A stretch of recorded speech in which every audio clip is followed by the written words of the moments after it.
BSE के buyback को लेकर एक अपडेट आया है। बीएसई का बायबैक अनाउंस हो गया है, तो काफ़ी लोगों का डाउट आ रहा है कि सर क्या बीएसई के बायबैक में अप्लाई करना चाहिए। जिस तरीके से आपने अमृतांजन का बताया, बीएसई का भी बता दीजिए कि अप्लाई करना चाहिए कि नहीं करना चाहिए।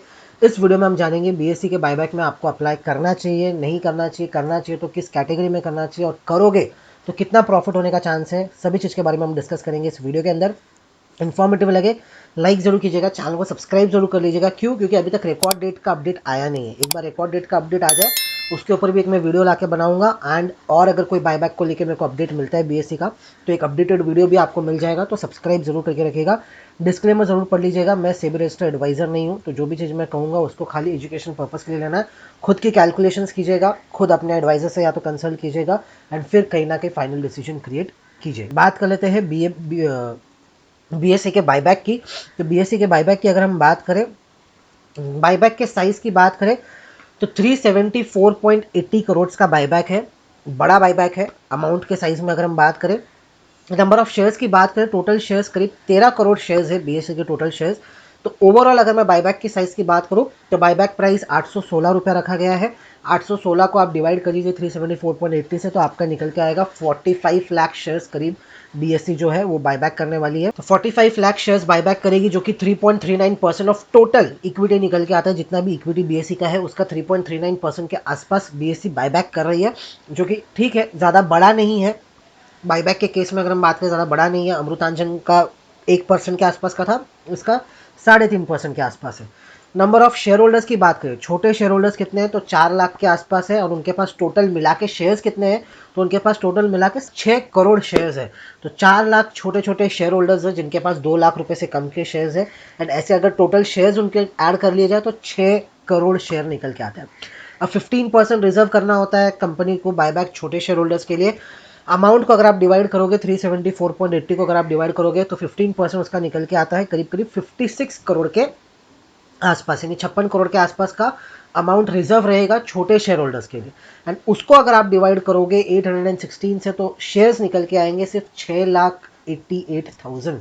तो 6,88,000 शेयर्स खाली कंपनी बायबैक ले पाएगी छोटे शेयर होल्डर्स का। 6,88,000 शेयर्स बीएसई वापस ले पाएगी छोटे जो जितने भी शेयर होल्डर्स हैं। तो ओवरऑल अगर मैं बात करूं, 6 करोड़ शेयर्स है और उनमें से सिर्फ 6 लाख शेयर्स ले पाएगी, यानी करीब करीब 1% का आपका acceptance ratio as of data अगर मैं बात करूं।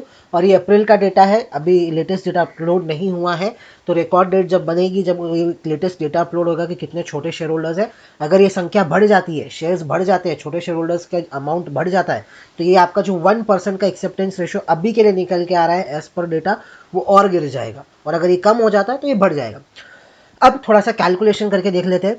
685 मैंने एवरेज कॉस्ट माना है कि आपका 685 का एवरेज कॉस्ट है शेयर्स को खरीदने का। शॉर्ट टर्म के लिए अगर मैं बात करूं, आज या कल आपने जब जाके खरीदोगे तो 685 आपका एवरेज बाइंग प्राइस निकल के आएगा। उसके हिसाब से आपका इन्वेस्टमेंट हो जाएगा 1,67,000 का। क्यों? क्योंकि 245 शेयर्स अगर आपके पास बीएससी के होंगे, 816 को आप जब 2 लाख से डिवाइड करोगे, 2 लाख को 816 से डिवाइड करोगे, 245 पॉइंट समथिंग कुछ शेयर्स निकल के आएंगे। यानी 245 अगर शेयर्स आपके पास है तो आप एलिजिबल हो स्मॉल शेयर होल्डर कैटेगरी में। अब उसमें 245 को आप मल्टीप्लाई करोगे 685 करंट प्राइस के आसपास, तो आपका टोटल इन्वेस्टमेंट कॉस्ट निकल के आएगा 1,67,825 के आसपास।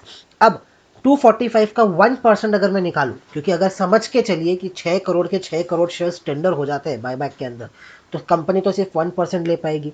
अब 1% की अगर मैं बात करता हूं तो सिर्फ 245 शेयर्स का 1% अगर हम निकाले तो 2 से 3 शेयर्स आपके एक्सेप्ट होंगे। इसकी तो गारंटी एज ऑफ डेटा अप्रैल का जो है निकल के आ रही है कि 2 से 3 शेयर्स तो आपके एक्सेप्ट हो जाएंगे अगर आप 245 शेयर्स दोगे तो।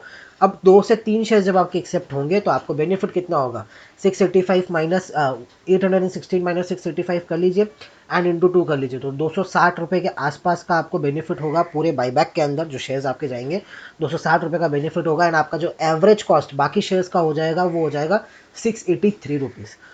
अब बायबैक के अंदर 2 हफ्ता का शेयर लॉक इन रहता है। अगर आपको लगता है कि 680 के नीचे शेयर का प्राइस नहीं जाएगा, 83 के नीचे शेयर का प्राइस नहीं जाएगा, तो आप कर सकते हो, क्योंकि 245 पे 2 से 3 शेयर्स तो पक्के चले जाएंगे 1% के एक्सेप्टेंस रेशो के हिसाब से। अब लास्ट 2019 में जब बीएसई का बायबैक आया था, तब 15 से 20% के बीच में एक्सेप्टेंस रेशो आई थी। एज पर जहाँ तक मेरे को पता है 15 से 20%, शायद ज़्यादा भी हो सकता है, 30% भी हो सकता है, लेकिन 15 से 20%, अगर मैं 20% जो लास्ट आया 2019 में वही एक्सेप्ट करके चलूँ कि 20% तो शेयर एक्सेप्ट हो जाएंगे, उस केस में आपके 49 शेयर्स एक्सेप्ट होंगे, आपको बेनिफिट होगा 6,500 का। एंड आपका एवरेज कॉस्ट बाकी शेयर्स का गिर जाएगा 652, यानी 652 तक आप सेफ हो। उसके नीचे अगर प्राइस जाएगा तो आपको लॉस होना शुरू होगा। सेम 30% के केस में 73 शेयर्स होंगे, बेनिफिट होगा 9,500 का, एवरेज कॉस्ट निकल के आ जाएगा 629 का। तो इस तरीके से अगर 50% शेयर एक्सेप्ट होते हैं, 50% कंपनी आपके शेयर्स वापस लेती है, 122 शेयर्स वापस लेती है, तो 16,000 का बेनिफिट होगा। एवरेज कॉस्ट शेयर का निकल के आएगा 548। वो तो केस मतलब एक्सट्रीम केस हो जाता है कि 50% का बायबैक हो जाए, क्योंकि विप्रो के बायबैक के बाद रिटेलर्स को काफ़ी ज़्यादा इंटरेस्ट आया है बायबैक के अंदर। अमृतांचन के केस में भी आपने देखा बड़ा बायबैक नहीं था तो बेनिफिट नहीं हो पाया। बायबैक का साइज बीएससी के केस में भी देखें तो कंपनी के साइज के हिसाब से बहुत बड़ा बायबैक नहीं है, क्योंकि सिर्फ 3% शेयर्स कंपनी बायबैक ले रही है। एंड उसमें भी जो छोटे शेयर होल्डर्स है वो भर भर कर है। टोटल 13 करोड़ में से 6 करोड़ तो सिर्फ छोटे शेयर होल्डर्स है। तो अब 6 करोड़ जो छोटे शेयर होल्डर्स नहीं, 6 करोड़ तो टोटल छोटे शेयर्स है। छोटे शेयर्स नहीं जिनके पास 2 लाख से कम का अमाउंट बीएससी का पड़ा है। अब उनमें से कितने टर्नआउट होते हैं टेंडर के अंदर अब वो पता नहीं। लास्ट डेटा के हिसाब से 20% का एक्सेप्टेंस रेशियो अगर हम मान के चले तो आपको 652 के अगर नीचे बीएससी का प्राइस जाएगा तो घाटा होगा। करंट प्राइस के हिसाब से 6,500 का बेनिफिट होगा। पहले के भाव के अगर आपके पास पड़े बीएससी के अंदर तो वर्डिक सिंपल यही निकल के आता है। मेरे केस के अंदर मुझे इतना समझ में आ रहा है कि बीएससी के अगर आपके पास पुराने शेयर्स पड़े, पहले के शेयर्स पड़े 400 500, लास्ट ईयर बोनस आया था, बोनस के भी पहले के शेयर्स पड़े, तो आप डेफिनेटली बायबैक में अप्लाई कीजिए। जो भी शेयर्स एक्सेप्ट होंगे आपको एक अच्छा प्रॉफिट होगा। फ्रेश अभी खरीद कर नया बायबैक में अप्लाई करना, नया टेंडर करना, आर्बिट्राज अगर आप ढूंढ रहे हो कि मैं अभी खरीद लूँ और बायबैक में सबमिट कर दूँ और मेरे को बेनिफिट हो जाएगा, उसका मेरे को अभी तक कोई एज सच कोई बहुत बड़ा बेनिफिट दिख नहीं रहा है।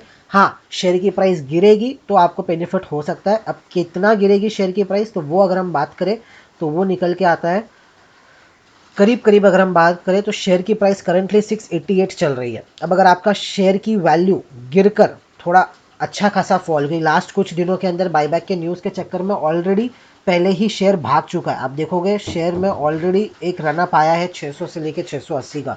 600 के आसपास अगर आपको बीएससी का शेयर मिलता है तब आप थोड़ा सा कैलकुलेशन करके सोच सकते हो बायबैक के अंदर अप्लाई करना।